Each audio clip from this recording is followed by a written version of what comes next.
So we're going to do the war, obviously. But we mainly want to focus on the financial markets because there's probably more going on in the markets than there is in the give and take back and forth. Ceasefire, no ceasefire, missiles, bombs, this. So get ready to go.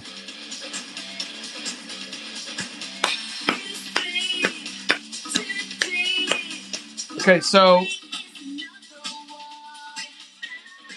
of all the things there is to talk about, the UAE wants to join the fight. The UAE is over. So that's number one. Number two, we're going to talk about these troops being deployed. The 75th Ranger Regiment or Battalion, I forget which it is. It's about 3,500 people. And then there's like support troops. I think it's like a total of, it's less than 10,000. But we got to start with Charm Daze. Charm Daze, which is the perfect term for America because America is in a charmed daze.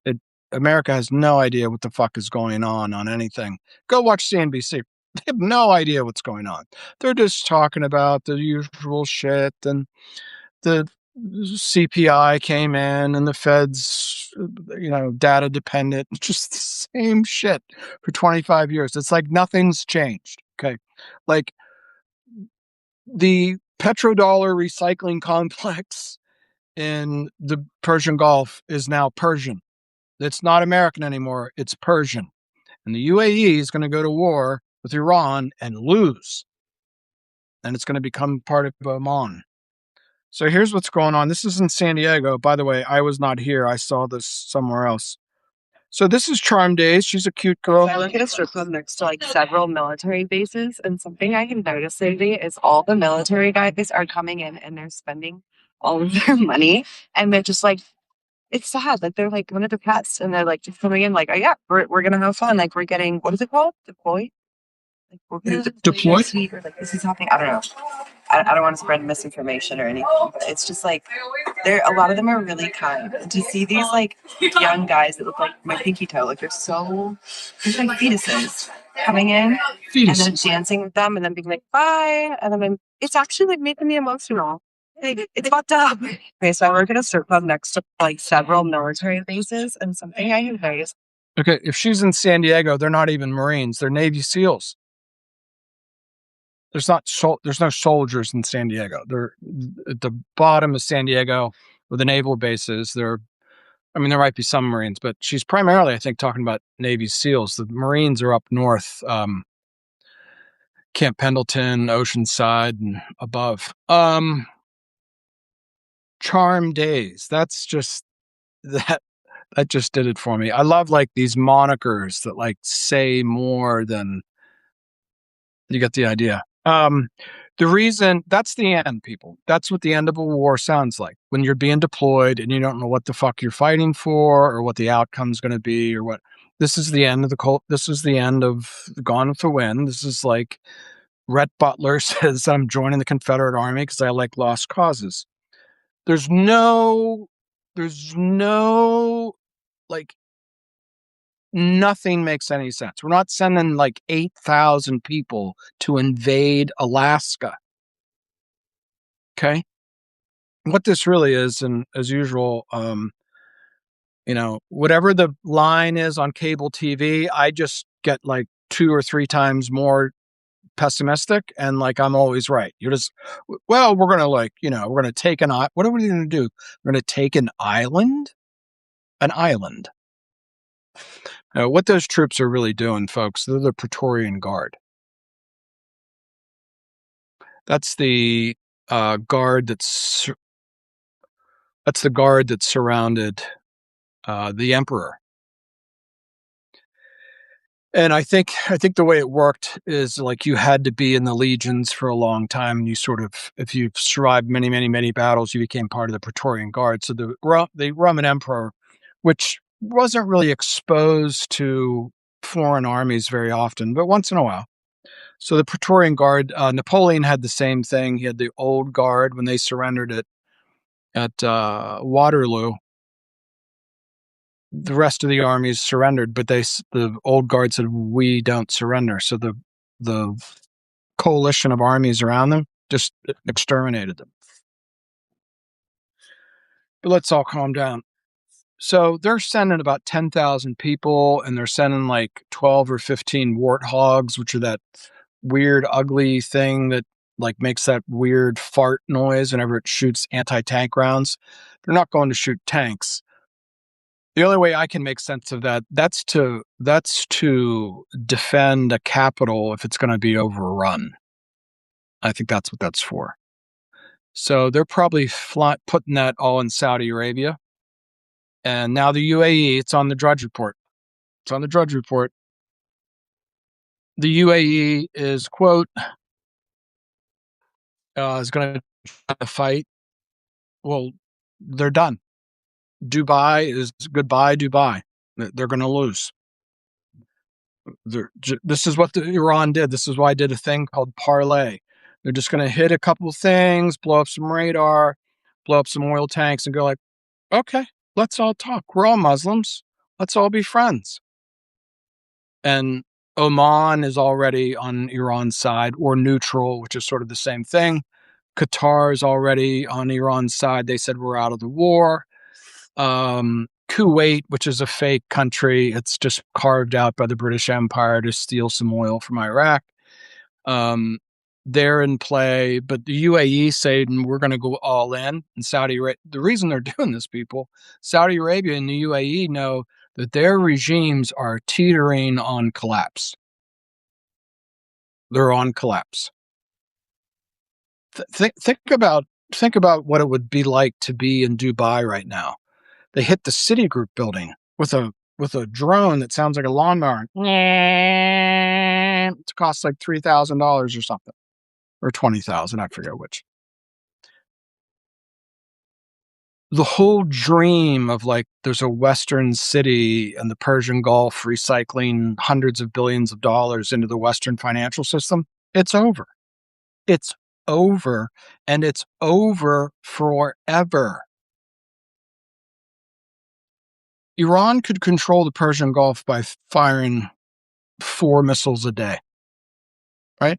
You just pick. Send one to Israel. Let's do the tanker thingy. No, don't do the.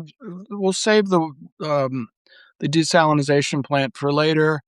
Maybe hit that big hotel thing and do. That's what they're doing. And so Trump's going to come on tonight. He keeps saying that there's he keeps saying that there's either a ceasefire. I think he just posted something recently. But here, just look at this picture.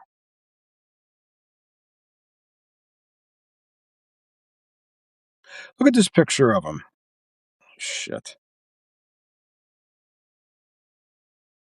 Because I talk about this on the weekends. Like, see that guy? This is the man of perdition. These are the Luciferians. He's at war with the world. He's at war with God. He's at war with, look at his face. He's at war with reality. That's why those Navy SEALs don't want to go back over there. Look at that face. Would you want to go work for that guy? What are Navy SEALs going to do? Like little teams of like 6 and 12 people going to do against a country of 90 million?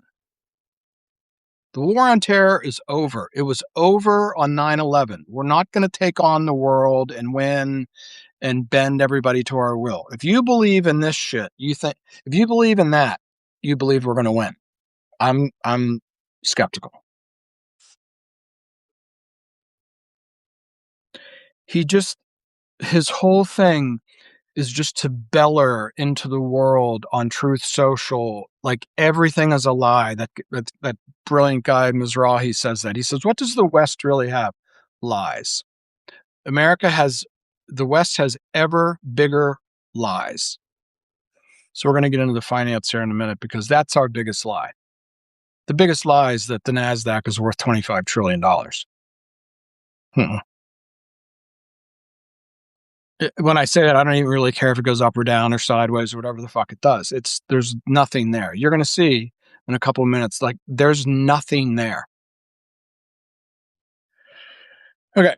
So just think of what this would look like if I think it plays out like this.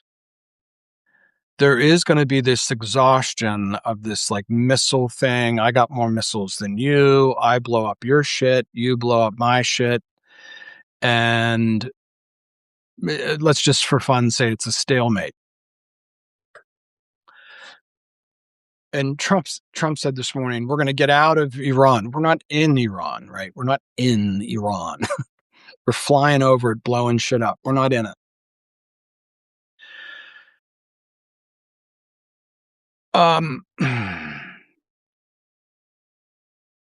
What do we do? I think this is why the troops are being moved. Like nobody knows this, but one of the things that the SEAL Team 6 is used for is it's what intervenes if something goes wrong in North America and they have to get the president to a safe place. I don't know where the safe place is. I don't know if anybody does. But SEAL Team 6 just comes in and like takes over Washington, D.C. and flies his ass out. That's what they're doing. And it can't just be SEAL teams, like, like a couple hundred guys.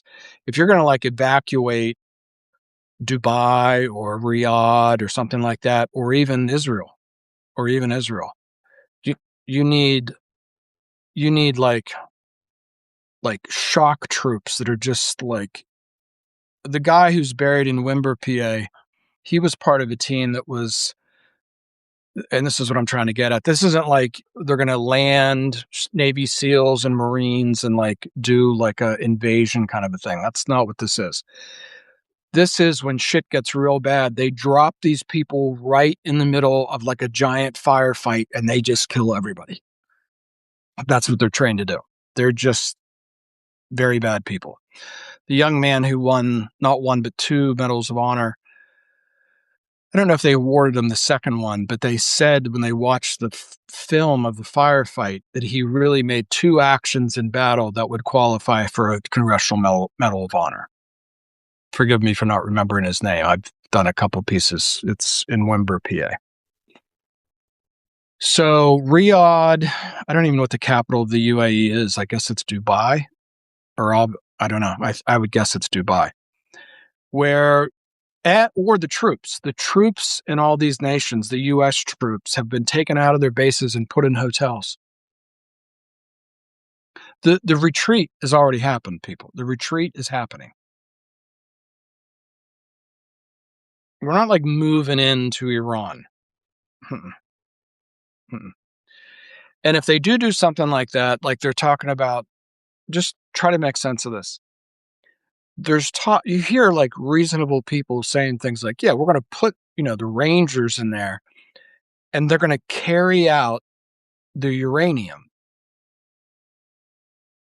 Tons of it.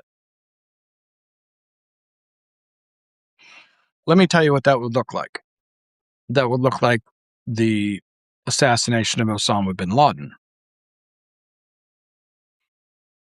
It would be a big moon landing.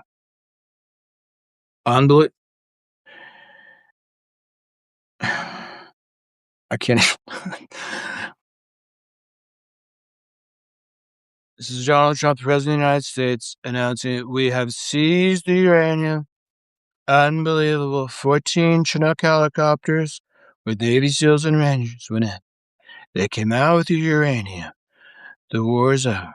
They're not even going to send them to Iran. They'll send them like to Somalia or something, and they'll come out with some like, I don't know, rocks or something. No question in my mind they would do that. Question in my mind. It's charm days, people. America is a charm days. It's in a charmed days of this asshole. Look at this asshole. How in the fuck how did that guy even get close to the Oval Office? Look at him. And Bubbles beside him. That's Bubbles Rubio. All right. But I want you to think about what it would look like. It hasn't even happened yet, but what if the Tet Offensive thing that I've been talking about would happen? What about if all these Shia militias would go to ground forces in the middle of the night, one night, everywhere? Oman would cross people in Oman they don't even know the troops are there, right? They're underground. They're Shia militia. They're underground. Suddenly cross into the UAE. I don't know, in trucks or something. The Houthis, Hezbollah. We couldn't react to it. We couldn't react to like hundreds of that. They could turn on 1,000,000 troops instantly. Hasn't even started yet. I mean, I don't even hear anybody talking about it. We do have to give a shout out to Shanaka. Shanaka is covering. How do I want to say it? Shanaka Ensemble Pereira is like every 42 minutes there's like another 10,000 word essay on what's happening. Like, you can't beat him. He's just, if you're not following on Substack, just follow Shanaka. And it's just like every hour on the hour, these long essays with all this information, all this data. But I haven't heard anybody really say what it would look like to see a major Gulf state capital overrun with troops. Nobody's even talking about that yet. Nobody even thinks that could happen, or a U.S. Army base or a U.S. military base overrun. When I say overrun, I mean like 25,000 troops like suddenly surround it, and it's bombarded with missiles, and then all of a sudden people cross into the fences, and it's overrun. I think it's in the UAE and Saudi Arabia. It's 50-50 that something like that could happen, and then nobody's talking about it.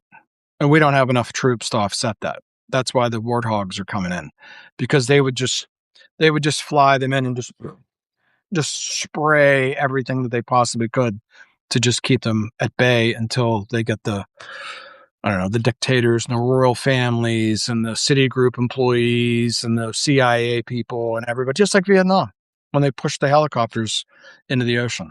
That we're this close to pushing the helicopters into the water. That's what's going on. That's what it feels like to me. So let's do finance. Well, all the money that was going to come from the Gulf and go into various AI installations in North America, that's pretty much over. And probably the first thing to look at, one other headline is, and this is in Substack, and I think Shanaka talks about this. So the Iranian Revolutionary Guard came out and said, our next series of targets are all these tech companies and all their operations in the Persian Gulf and the Middle East. There's a list of them. They put it out. It's like 20. It's the NASDAQ. It's basically the NASDAQ. And I told you, like, the NASDAQ is the war. It's a weird thing to say. It's a weird thing to think. The NASDAQ is the war. The war is the NASDAQ. The Iranians get the joke. In other words, we don't have to confront you know how the Americans Rubio keeps saying, and the warfighter keeps saying, we've destroyed their Air Force, we've destroyed their Navy, and they're talking about targets that don't exist. The Iranians don't have an Air Force because when the Shah died, they took over the Air Force that was American. They couldn't get parts for it. They didn't have money because of the sanctions to go buy an Air Force. They just said, fuck it, we don't need an Air Force. They don't need a Navy. What do they need a Navy for? The Pentagon has no idea what it's doing. They have no idea what they're doing. So the Iranians come out and say, we'll hit this. In the last month, they've done this. Go read all of Shanaka. No one has laid it out better than him. Hit the radar installations. It doesn't take 50 missiles. Hit a couple tankers and say no one's allowed to move in or out the strait without our permission. fly a flying lawnmower into the Citigroup building in Dubai, just because it's there. Blow up the refinery in Haifa. That's the port of Israel. Like, these are easy targets, right? They haven't even really like gone rogue yet but these are very strategic strikes. The Americans and Israelis are running out of missiles for Iron Dome. And then they said, it was about a week ago, they said, we're going to go after the banks next. At the same time, they said that all the transactions for oil, have to be in yuan or renminbi, the Chinese currency. And then that's being cleared on Ethereum through the Russian blockchain. Seriously. Yep. I've just been telling you that for 5 years. When the Great Reset hits, it's all going to run on blockchain. That's that's the plan, people. That's the whole thing. At the end of this video, we're going to talk about Swift, because there's a headline from yesterday. I think I'm going to have to do a new thing. I think I'll do it Friday. We want to get to finance now. Now, at the height, no, not the height, at the beginning of 2008, deep in the bowels of Western finance, there's these things called credit default swaps. They're little insurance policies that you buy or sell to insure against a loss. So if you see the movie where Michael Burry goes to Goldman Sachs and says, I want to buy insurance on these mortgage things. How much? And he says $100 million. And basically the people at Goldman Sachs sort of laugh at him and say, okay, if you want to write us a check for $100 million, that's fine. And the idea is, if these things collapse, you have to pay us out this enormous thing. That's how options work. If you puts and calls are sort of the similar thing. You make money if the stock goes up with a call. You make money if the stock goes down with a put, and then you can buy and sell puts and calls, depending on what your strategy is. So then at the end of the conversation, the goal that Michael Burry's like getting out of his chair, and he goes back and he goes, I'm a little bit concerned that you won't be able to pay, if this happens, that you won't be able to pay out, which is exactly what happened. They turned Goldman Sachs into a bank, gave it FDIC insurance so that the Federal Reserve could jam a couple $100 billion up its ass so it could pay these things out. That's what happened. So why am I telling you that story? That is happening right now to Oracle.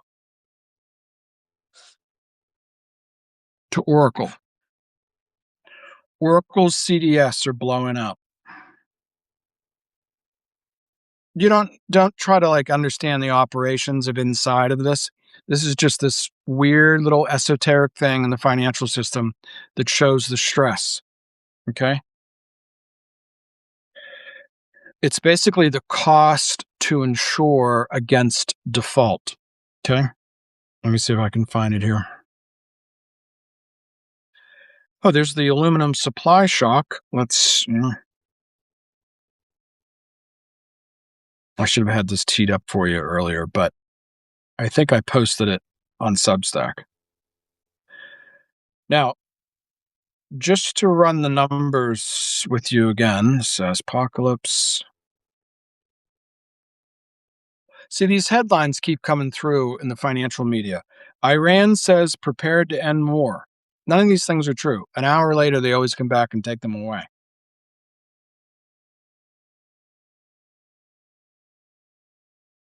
So while I'm doing this, if you look at, foreign central banks dumped $90 billion in treasuries since the start of the war, of course.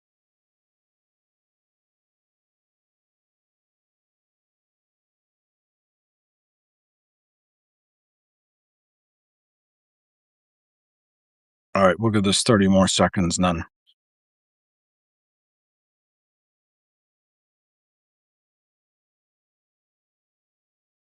There it is. Thank you. This is from yesterday afternoon. Oracle is firing tens of thousands as CDS explodes. That's credit default swaps explode to financial crisis levels. 2 months ago, Oracle announced that it would raise $50 billion. I did a lot of stuff on it because they had bought back, I think, like $300 billion worth of their own stock so that Larry Ellison, that's the guy who took over TikTok, to clear it of all the anti-Israeli, misinformation, including me. And then his son is taking over a big chunk of Warner Brothers or some big American media company that nobody gives a shit about anymore. It's just a complete takeover of as much of the press as possible, while their big asset that's 41% owned by Larry is blowing out.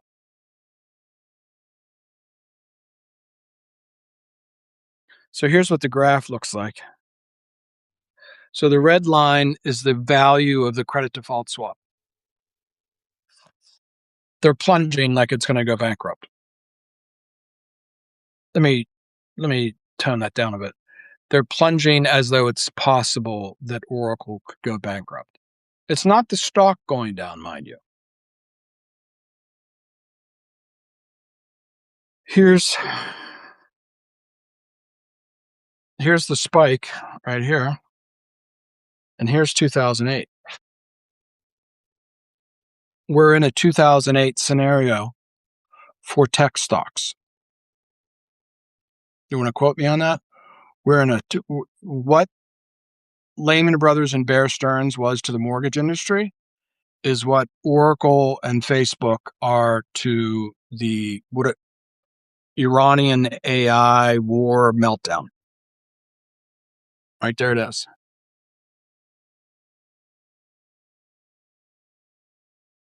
But remember, all these traders just keep hearing from Trump. Iran wants a ceasefire. Talking to the new Ayatollah, he's wants a ceasefire. Talking to Pakistan, we're going to open it up. Unbelievable. We're going to open it. The man of perdition just keeps spouting off bigger and bigger and bigger fucking lies hour after hour, and everybody believes it. Everybody's in the cult of Trump in America. It isn't America's here and the Epstein people are over there. America is Epstein.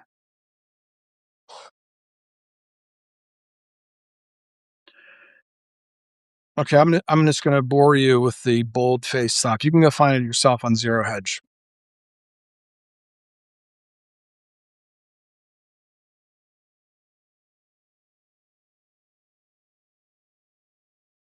Okay, Oracle's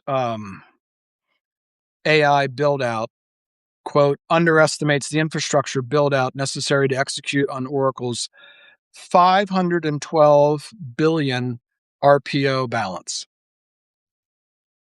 There's no money for this, people, because it just got blown up by a lawnmower in Dubai.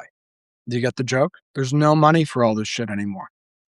But they're already in. They've already committed all this capital to OpenAI and big fucking server farms in Texas. It's already started, right?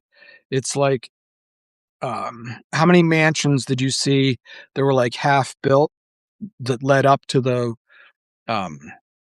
great financial crisis, the mortgage crisis thing, and like for 10 years didn't get rebuilt, right? This is what's happening.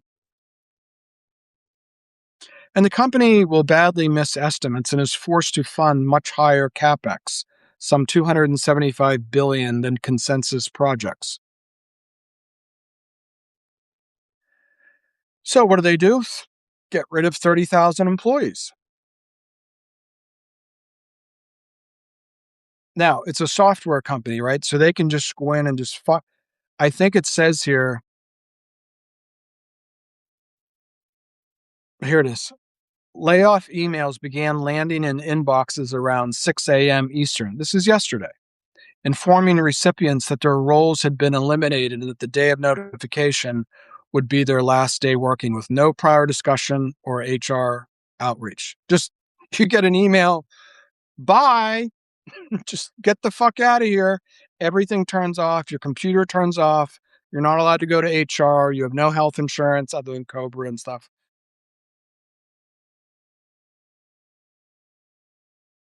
Uh, this is 20% of Oracle's global workforce. Hold on. This is the part that got me. I don't know, somewhere in here, they joked that like you'd be watching the email thing. We're very sorry. We have to do some restructuring, corporate bullshit. And that the computer would go off before the end of the video. Like they'd turn your computer off before the video would even play through. While Oracle disclosed that its remaining performance obligations j- jumped 359% to 455 billion following an agreement with OpenAI worth 300 billion. The market refused to reward the company for this circular financing number, and weeks later, Oracle picked executives Mike Scilia and Clay Magaruk or something to replace CEO Safra Katz. As for Oracle employees, while tens of thousands are about to be fired, expect many more to leave the company if Barclays is right that the company's capex spending ends up being some 85 billion above the current consensus of 189 billion. This is Lehman Brothers like. This is numbers that are crazy, but everybody's waking up to the fact that the crazy numbers aren't crazy enough to absorb the crazy, crazy numbers. OpenAI has no money. It raised $100 billion and it's going to pay them, it's going to pay Oracle like 300 billion. Nobody knows where any of this money is coming from.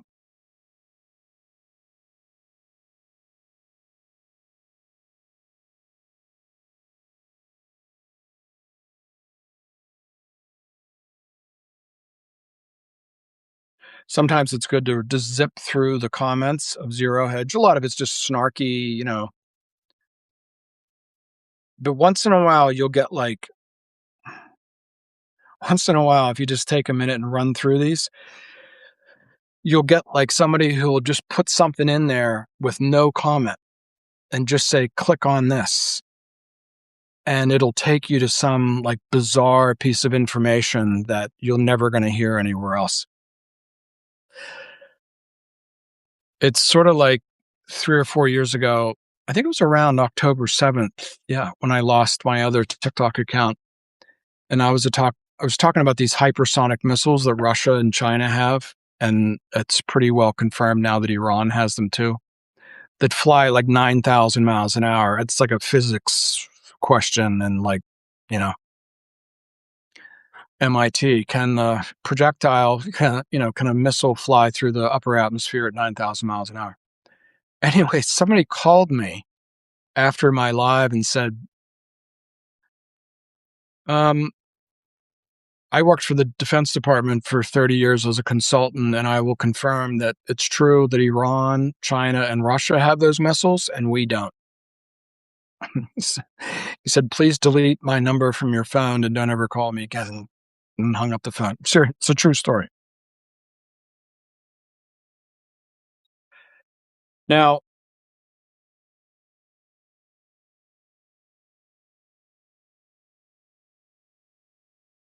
nothing great, but I want you to just think about this for a minute. If you go through the war, all the tech companies are down like 8 to 18%, you know, and the stock market is down a little bit. But what I'm telling you is isn't this sort of a weird thing? Like, why would the war with Iran destroy the market cap of software companies? Well, I want to go a little further with it.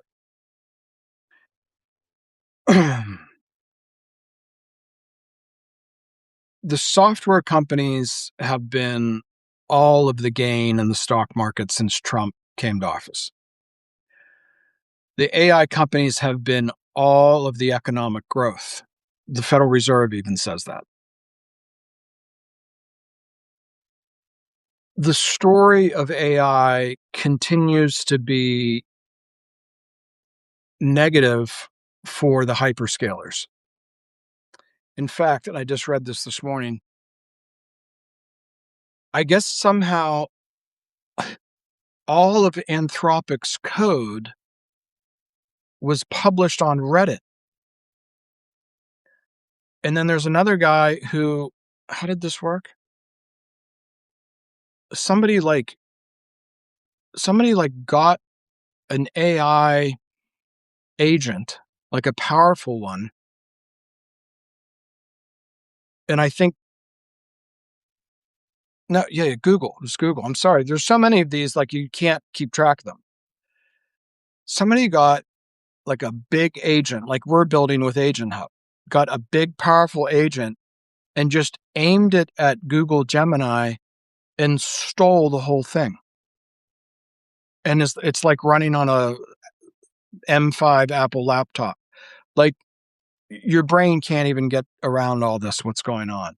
As they're trying to hyperscale this open AI, take over the universe, hundreds and hundreds and hundreds of billions of dollars, there's like other shit happening over here where people are running those systems like in their bedroom. You have to be sort of deep into it to hear these little things. But a couple weeks ago, there's this thing called Clawbot, and somebody made 1,600 agents. I forget, what did they do? And they like attacked, I don't know, OpenAI or something like that. And that week, Facebook bought them. Facebook hired the guy that made that thing, just like they bought Manus. Like the big hyperscaler American tech companies are just in a panic trying to buy all these little things that are happening, which are destroying their whole story that we're going to have trillions and trillions of revenue when you're going to be able to run these systems literally. You're on your kid's video game machine in the basement. The casualty of the war against Iran is the NASDAQ. The NASDAQ is the war is the NASDAQ. How are we fighting Iran?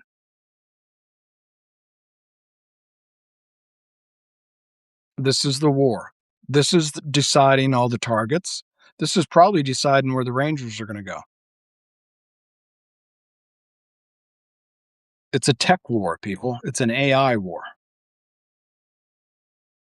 Except I don't think the other side is using AI. The other side is, it's literally like a man versus machine thing.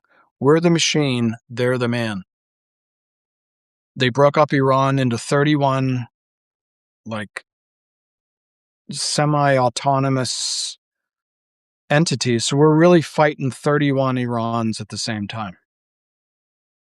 So it's just this tit for tat thing back and forth. You know, Trump just bellers to the universe. If they don't do, he thinks he's God. He thinks he's God. And if you want to really get weird, this is called the revelation of the method. And we do that stuff on Sundays. But Trump's persona is like a Luciferian freak that he's just they're gonna make a deal. They want a ceasefire. If they don't get a ceasefire, we'll blow the shit out of them. And then this morning he says, we're close to a ceasefire. We're gonna get out of Iran, but we might go back in for some spot hits, which means he's not really negotiating in good faith. I mean, he's even saying it like, we'll make a deal. And then if we want to go back in and blow you up a little bit, we will. Trump is Nicky in the movie Casino. He just doesn't know what else to do except more and more and more and more and more violence. And I think the American people in the Republican Party are eventually going to bury that son of a bitch in a cornfield like they did in the movie. I think eventually this is going to get so bad, something's going to happen to Israel or Saudi Arabia or something that nobody can anticipate. And America is going to be $250 oil. If Saudi Arabia goes down, JP Morgan said, I think on Monday, just take this in, just real calmly listen to this. JP Morgan, it's like I don't know, $7 trillion bank or whatever it is.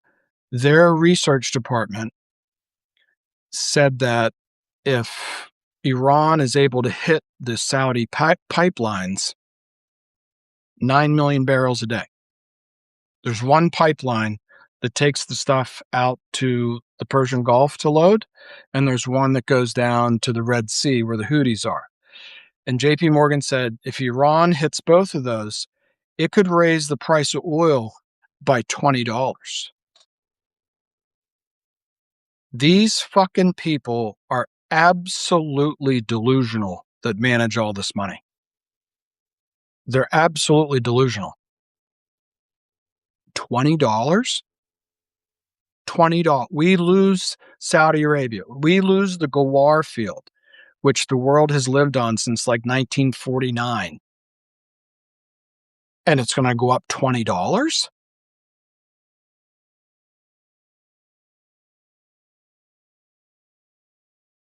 Australia is going to run out of diesel fuel in like a week. These people have no idea how the world works. In other words, what I'm trying to get at is like Trump is like this man of perdition, unconditional surrender, unbelievable. We're going to go in, we're going to take the uranium, we're going to walk out with it in our backpacks. They want a ceasefire. If they don't give us a ceasefire, we'll bomb them into the Stone Age. Like, who the fuck even like would listen to this guy and make any decisions based on his personality? He's Nicky in Casino. He's a coked up freak. Remember the scene in Casino where he says to Ace, I'm going to start my own, what's he call it? My own, not team, my own operation out here, which means I'm going to go to war with the mob in the Midwest and New York. This is what Nicky's going to do. And I'm going to start my own crew. That's the word they use. I'm going to start my own crew out here in Las Vegas, and I'm just going to take over Las Vegas with me and some coked up thugs in a diner on the edge of town. Remember that scene? And Ace is like, I don't want anything to do. This is Donald Trump. Donald Trump is the coked up Nicky in Casino. And everybody's going, the bond market, the Fed. Jay Powell came out and said, we're comfortable with where the inflation is with the interest rates. We're comfortable with the Fed funds rate at what, 350, 375 with oil at, $160 in the Gulf of Oman. We're comfortable with that. All these people are completely insane. I think they were picked because they would be insane. Like, Hegseth is like the guy standing beside Nicky as they're going in to like bust up a jewelry store or something. That's who Hegseth is. And then over here, the other creep, Besant, is like the nerdy guy who like picks the locks or something.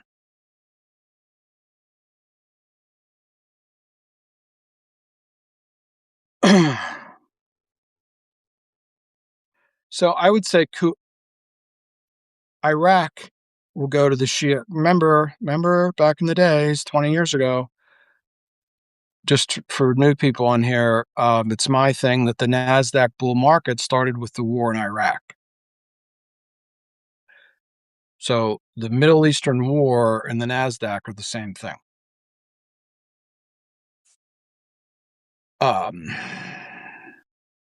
Where's I going with this?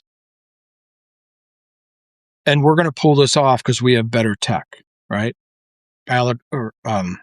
Alex Karp says, yeah, we're going to go to war with Iran, China, and Russia, and we're just going to use AI. He's Dave Kleinfeld. He's going to go to war with the mob, too. Remember all these movies where people think they're going to go to war with the mob?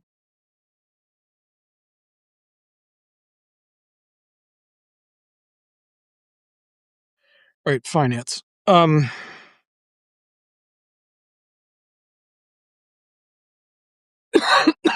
Back to Oracle. Normally, whenever Americans are so conscious of the stock market that if you said, hey, did you see the Dow was down 1,000 points today? Like people at the local bar are talking about it, right? Well, the real action is in the bond market. And what's happening with Oracle, it's even a weird thing that a tech company these big tech companies make so much money with software and software as a service. Why are they even in debt? Why do they even have debt? And Oracle is just raising debt. And I did a piece and I said, do you know that this company has bought back, like, I forgot the number, like $300 billion worth of its own stock? Now, just remember what that means. That means they open the window and they call the CFO and they say, bring me a big check for a couple $1 billion and we'll turn it into a paper airplane and throw it out the fucking window week after week.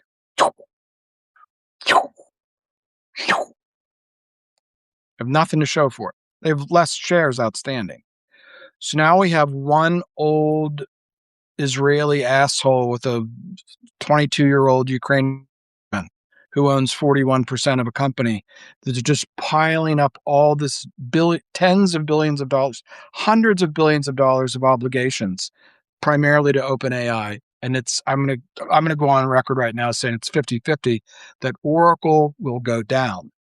If Oracle goes down, all the AI debt will lock up. It doesn't mean it goes to zero. It'll just lock up. You won't be able to trade it, buy it, sell it, call your PE guy, get a check back. And this is why it was announced today that they're going to tokenize all the private equity and real estate and put it in your 401k.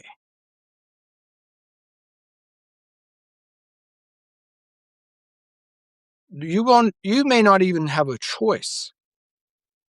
What? Yep. They've already floated this thing. So like these things that are being made for your kids, the Trump accounts with $1,000, they're going to be managed by BlackRock. You're not going to be able to like do whatever you want, like because right now we're building a fund to like invest in cattle, which that makes sense. That's why nobody wants to hear that. Everybody wants to hear of why you should buy tokenized AI private equity debt in your 401k and not have any say in the matter. They're going to dump all this shit into your 401k in some sort of BlackRock AI fund, right? And it'll probably have a holding period. You won't be able to buy or sell because the opportunity is so big. It's trillions and trillions, right? Why would you even want to sell it?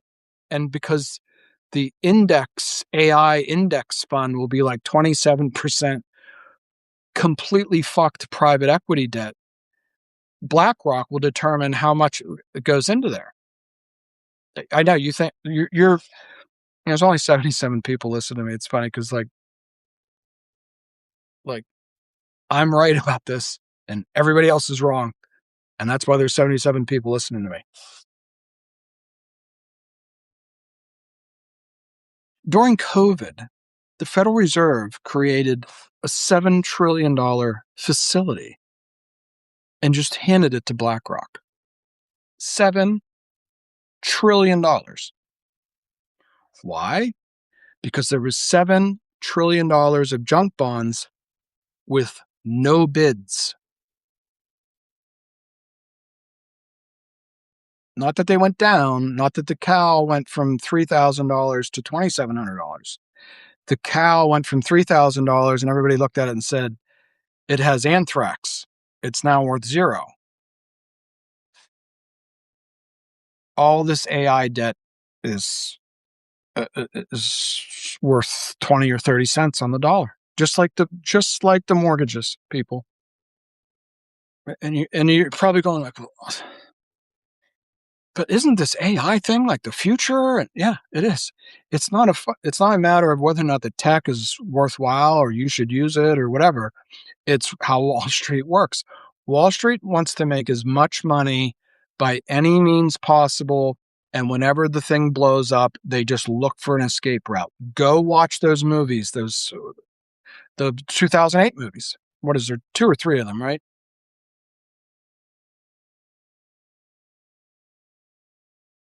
Word tech. Mortgage, subprime mortgage, AI debt. Subprime mortgage, AI debt. And this is bigger.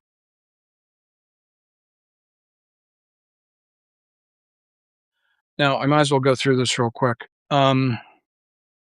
I can't prove this. It's a conspiracy. I think it's real, though. No one ever really tells you why the mortgage thing finally cracked.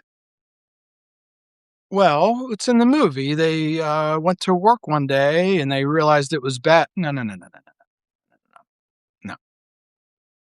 Well, they couldn't sell it anymore. So they did a fire sale. Yeah, but why did they have to do a fire sale? Why didn't they just sell it? Like, I don't know, like my dad could sell a tractor. Lots of people around here want to buy tractors. What happened?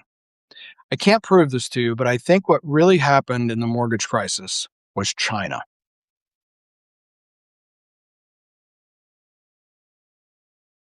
China was buying, if you remember at the time, China had like $2 or $3 trillion in US assets, cash, treasuries, and mortgages.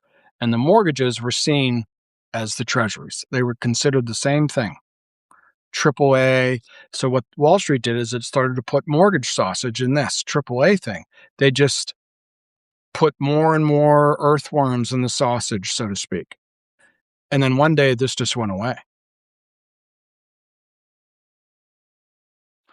And I have this weird theory, just, between friends. I've told it probably 10 times on here. I went to Wall Street in 2010, and I know like the history of JP Morgan, like the old JP Morgan, like pretty well. It's a great book. The founder of Cardano said it's his favorite book. I saw that in an interview and I was like, yeah, it's one of my favorite books too. It's The House of Morgan. Anyways, I'm standing there under this little building. It's a story and a half. It was JP Morgan's headquarters. He bought the most expensive piece of real estate in Manhattan and built a building 1.5 stories tall to say, I have the fuck you money. I can do whatever I want.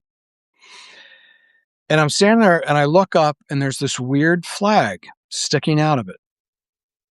I've told this story many times.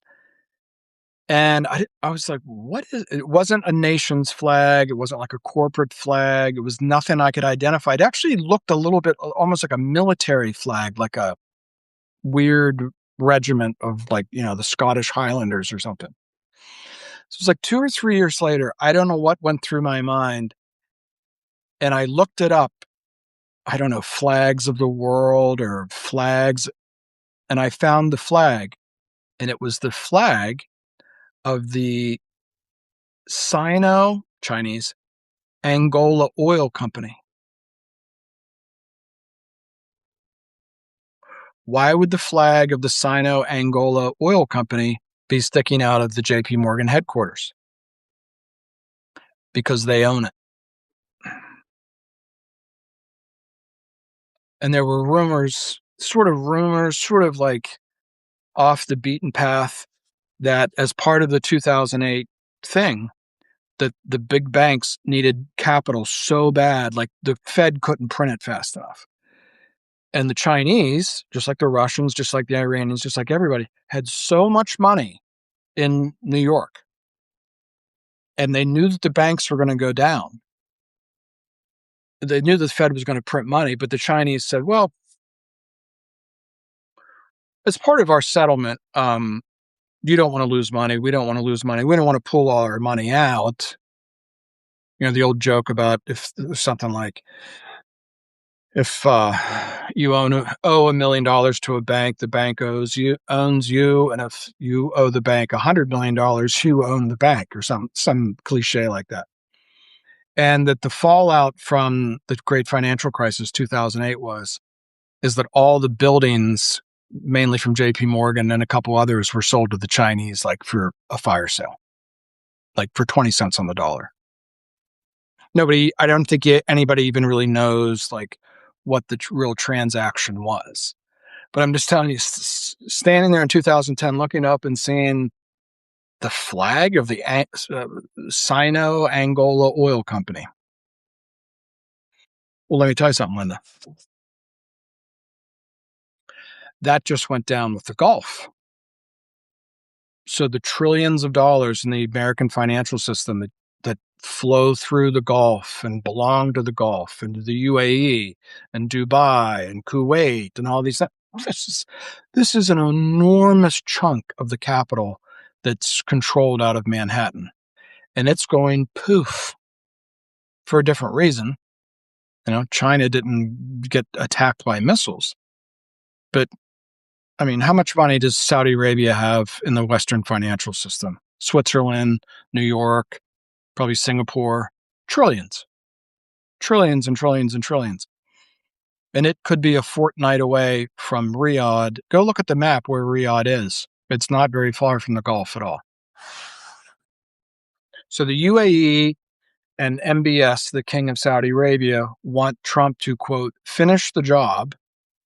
The UAE is now like entering the war, whatever that means.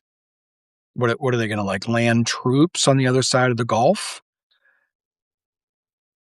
And the whole financial system train wreck. Again, it's not just because like you stand here and say, well, the estimates for OpenAI were, a valuation of 860 billion. It's really coming in at about 620 billion. That's not what's going on. There's no cash flow coming out of the Gulf. There's no more money for these mega hyperscaling trillions and trillions and trillions projects.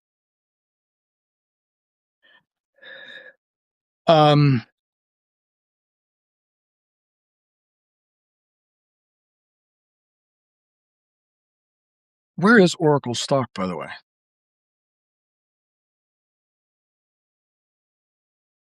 I haven't looked at it for a while.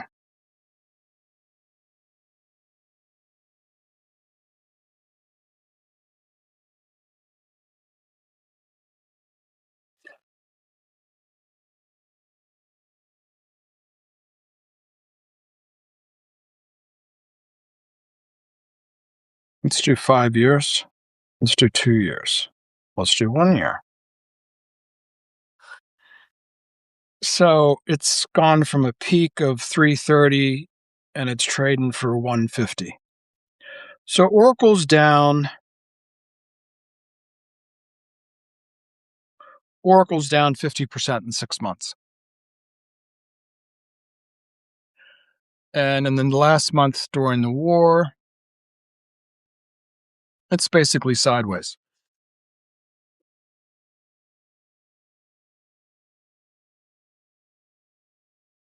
I mean, here's the headlines, like on the iPad Apple News thing. Oracle reportedly joins tech peers in layoff spree. Oracle lays off workers amid heavy AI investment.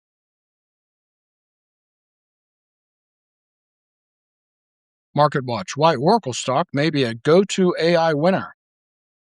See, this is what it was like. Remember during Lehman Brothers, or Bear Stearns. Remember Jim Cramer came out one day and Bear Stearns was like at 180 and he's like, went to like 140. He's like, Bear Stearns is definitely a buy. 2 days later, it was bankrupt. Okay. But the broader theme I would give to you is this. And again, it just sounds like I'm just piling on because, you say the NASDAQ's going down 80% and you're wrong for 4 years. So at some point you want to come out and sound like you're right. That's not what I'm getting at. I'm getting at something bigger. And that is, as this war winds down over the next 10 months or 10 years,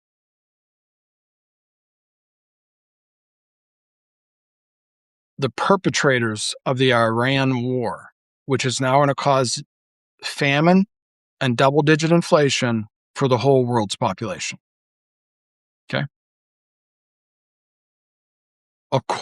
Now, 20% of this is weird. I don't even know how this works geologically. I wish somebody would explain it to me. 20% of the world's natural gas is in the Pars field. And there's this little pudenta called Qatar that sits on top of it. And this part of Qatar is controlled by Iran. This part of Qatar is controlled by Qatar. And 20% of the world's natural gas comes out of this little thing. It's just like, what?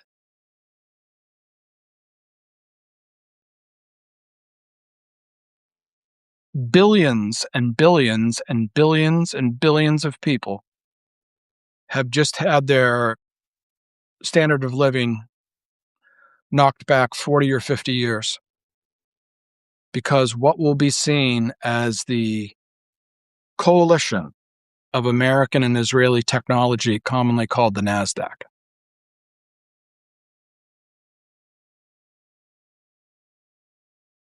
What does the future revenue of the Magnificent Seven look like when everybody sees that this is the war? That these entities, these technologies, these software systems, how do you think they keep finding all these people in Iran? It's because all the tech is backdoored by Israel. All American tech is backdoored by Israel. There's only a couple people on the internet that say that. There's the other very outspoken Irish guy from Australia. He went to jail. I would rather not go to jail. But how do you like wake up every morning? How do they keep finding these guys? It's not with satellites. It's with technology. Everything is backdoored. The iPads, the iPhones, the telecommunication systems, the satellites, everything. And increasingly, even our European allies are like, we're not going to do business with American tech. It'll be seen as used in Gaza. It'll be seen as used to murder those little girls in Iran. It'll be seen as what caused this big exchange that destroyed the infrastructure for the gas and the oil and the helium and the fertilizer and the aluminum. And everybody's going to look at it and go like, no, we're not doing business with them. We can't trust them. The ultimate thing that happens in finance, and you learn this even as a small town stockbroker, you buy Pfizer for Mrs. Kowalski and it goes down 17% in a week because that's nobody can, you can't be right all the time. Even Warren Buffett says that. We should talk about Warren Buffett too. And you just say, we got it wrong, Mrs. Kowalski. You want to take the loss. You want to sell half of it. But I thought I was really right. You have to have something and you have to eat a little bit of the shit sandwich. If you call her and she thinks you lied, you get this little slip on your desk the next week because the account has transferred to Merrill Lynch.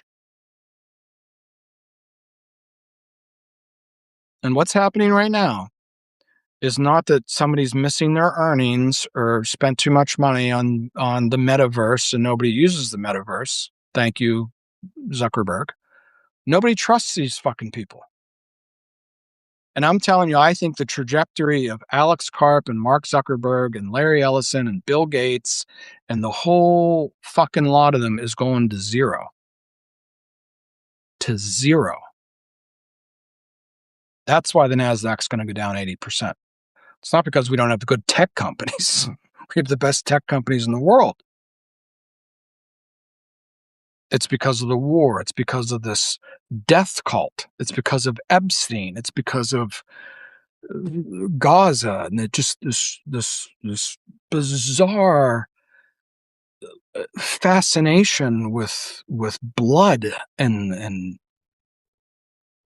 a president of the United States who just gets up and says, "I'm going to bomb him back into the Stone Age." Unbelievable. I mean, if you took all the American presidents from the 20th century, imagine them as like ghosts, like egregores in Washington. They would be like, "What the fuck happened to this country?" All of them. They would just say it's over. It's gone. It's gone with the wind. It's just done. And I'm telling you, there's no way that they're going to rehab these tech companies. No way. For that reason.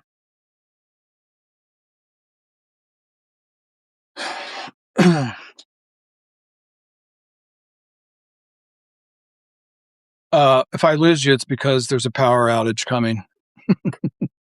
My neighbor, who's also my sister, just said that they just lost their power. So nothing personal if I suddenly go down. So since the war, Palantir sideways. Over the last 6 months, it's gone from a high of 200 to 150-ish. So let's do Warren Buffett. I wanted to do it yesterday, and So Trump yesterday was saying we're headed towards a ceasefire, and if we don't get a ceasefire, we're going to blow the shit out of them.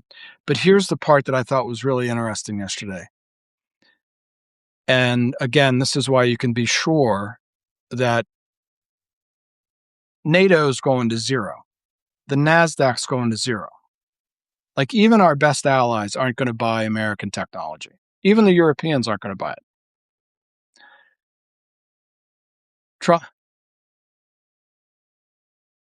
Trump said, actually, I don't really need to have power because my iPhone runs on a battery, which is an interesting thought. Trump said, you can get your own oil. Just take that. Trump said yesterday in one of his rant, Truth Social things, you all can get your own oil. It's over, people. That's the surrender.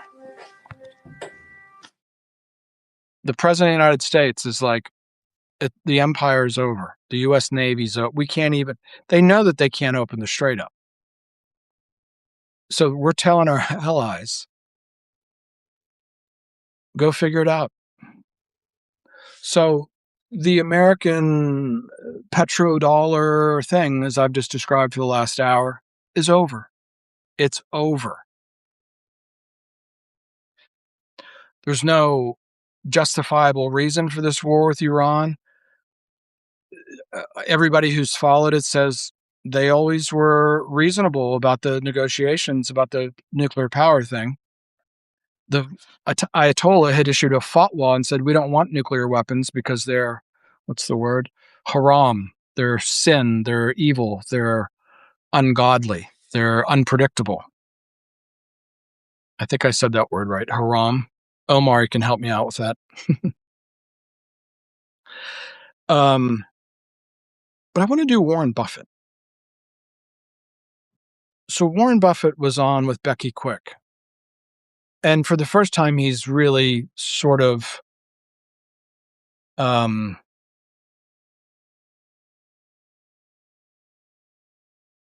he's a little bit hard to it's hard for him to go through an interview, and his speech is a little strained. Let's just say that, because he's such an articulate guy. Of all the things you can say about him, he really has that gift of taking these really powerful things and baking them down into this like little Midwestern Oracle of Omaha talk. But the thing that got me, and this is going on in my theme about Mrs. Kowalski, if she doesn't trust you, you lose the account. So Becky Quick clearly wanted to ask him about his relationship with Bill Gates and the Bill Gates Foundation after the Epstein files had been released.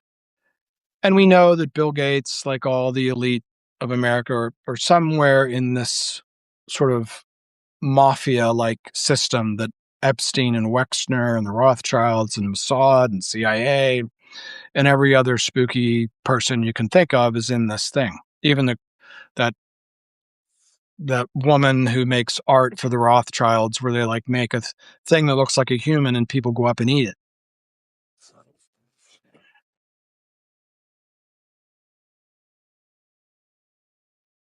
And he was good about it. And, I was disappointed. And he sort of implied he doesn't think that Bill Gates was really, he got STDs from a Russian, prostitute, and happens to the best of us kind of a thing. But Warren Buffett said he couldn't read the documents, and there's 3 million of them, and he was having somebody read them to him. So it's possible that he wasn't given the whole story. Okay. But his response to all this was, isn't it a shame all the reputations that Epstein look at how this man Epstein caused the loss of all these reputations. There was absolutely zero acknowledgement for the victims, for the women who were trafficked, the children. I mean, has Warren Buffett never heard that Trump raped a 13-year-old? Zero. There's not even anything in his face. He doesn't even recognize. his whole perception of Epstein is, thank God I wasn't in that because it would have ruined my reputation. And I don't want to say anything that's going to get me put in front of a judge. Com- Complete amorality, not immorality, amorality, which means morality doesn't apply to me.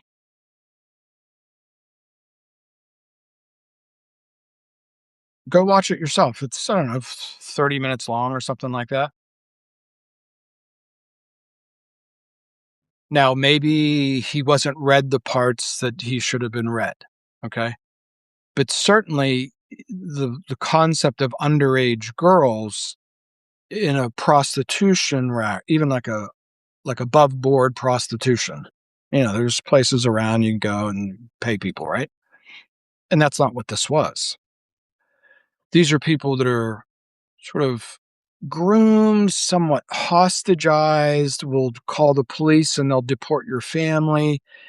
It wasn't just, like the movie Taxi Driver. There's a 13-year-old prostitute in it played by, what's her name? Um, what's her name? The woman from Silence of the Lambs. Anyways, so maybe Warren Buffett just thinks this is like Sinatra in the back of the casino with some showgirls, but that's clearly what it was not. The fucking plane was called the Lolita Express. The name Lolita comes from the famous novel written by uh, not Nabvov, I think it is. And then, of course, Stanley Kubrick made a movie about it called Lolita. It's called the Lolita. Every son of a bitch that got on the Lolita Express knew why it was called Lolita. All of them. Steve Bannon, Bobby Kennedy, Jennifer Aniston, all of them knew what Lolita Express meant. So let me wind down with this. I think the stock market is over, not because you can point to the numbers and say Walmart's at 45 times earnings and I think it's worth 27 times earnings. Who cares? Go watch CNBC tonight at 4:00. It's just the same psychobabble bullshit we've heard for 25 years.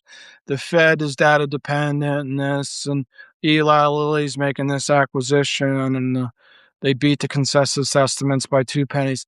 It's just a whole bunch of nothing. And I'm telling you, the reason America's economy, technology, and stock market are in such trouble, first of all, it's half of the world's stock market, is they're going to look at Bill Gates. They're going to look at Warren Buffett. They're going to look at Donald Trump. It's everybody. It's the who's who of America. They have,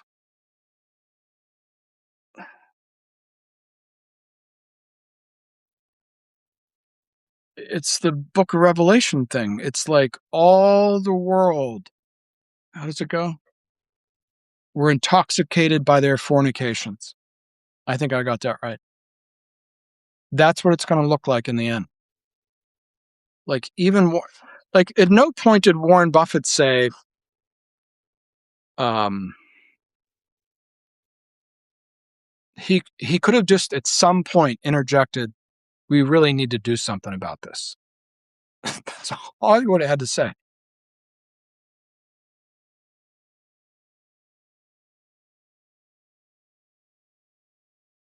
It basically was a half an hour of thank God I didn't get caught. And you can't trust your civilization to men who think like that, who are worth $150 billion. And Bill Gates, I don't care if he got fucking STDs from a Russian prostitute or not.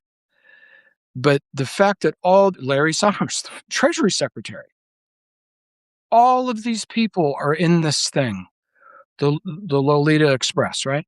In some way, shape, or form, whether they flew to the island and went in the basement with some 12-year-old Puerto Rican girl or whatever. It's such a horror fest. You can't even talk about it in polite company.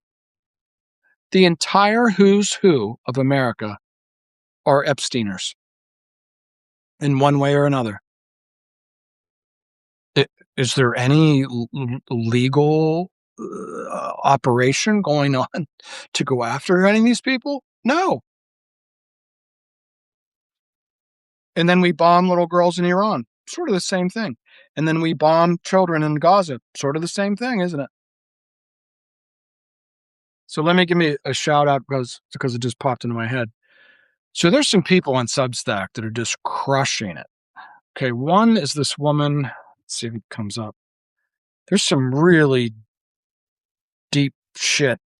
Like, I think it's Dr. Heather Lynn. I'm sorry, I'm not signed in.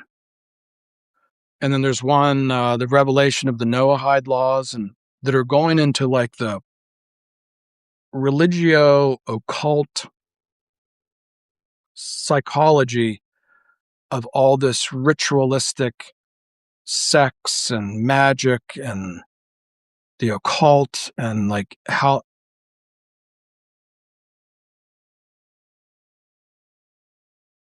And then Trump thinks that he's just going to like beller at the universe and make these problems go away.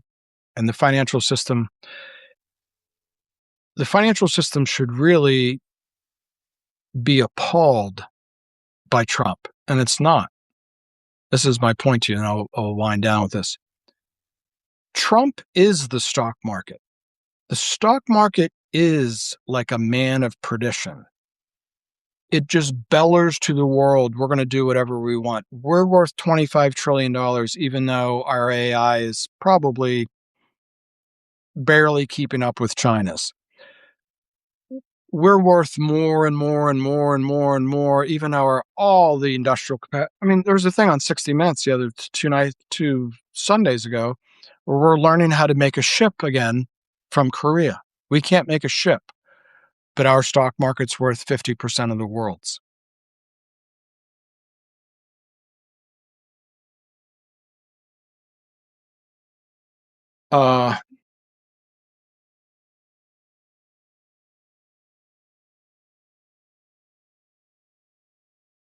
Friday,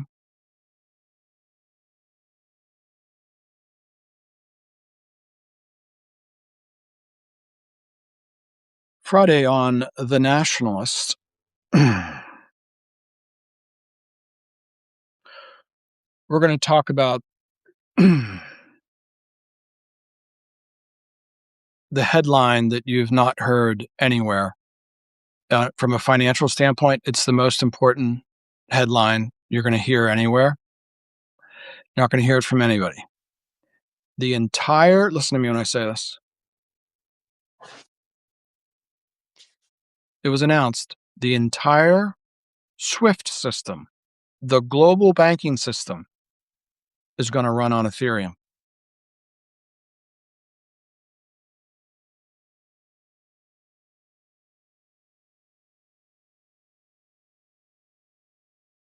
Ethereum's worth $200 billion.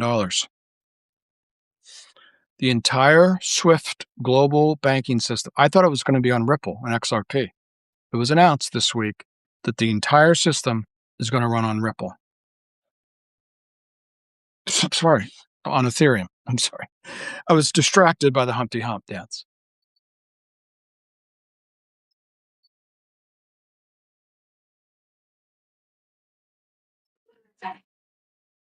Okay.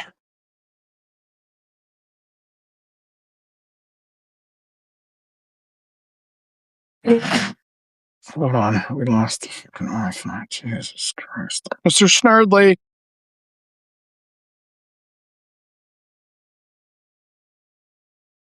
So the Great Reset was probably going to happen with some sort of big war or earthquake or like outage of fire of power or something like that, right? That's sort of what everybody sort of anticipated, as they kept saying the Great Reset. Great Reset is happening right now.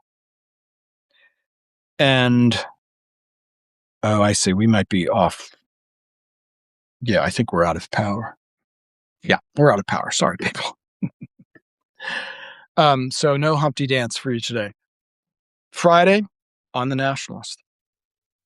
The entire banking system is going to run on Ethereum. The entire banking system globally, formerly known as the SWIFT system, is now a system running on Swift. And in my iPad is a Manus report, which will be sent to subscribers only, that explains how that works, what that means, and why you should stop thinking of crypto as cryptos. Don't get sucked into tokenization of trash coming from Apollo and Jamie Dimon.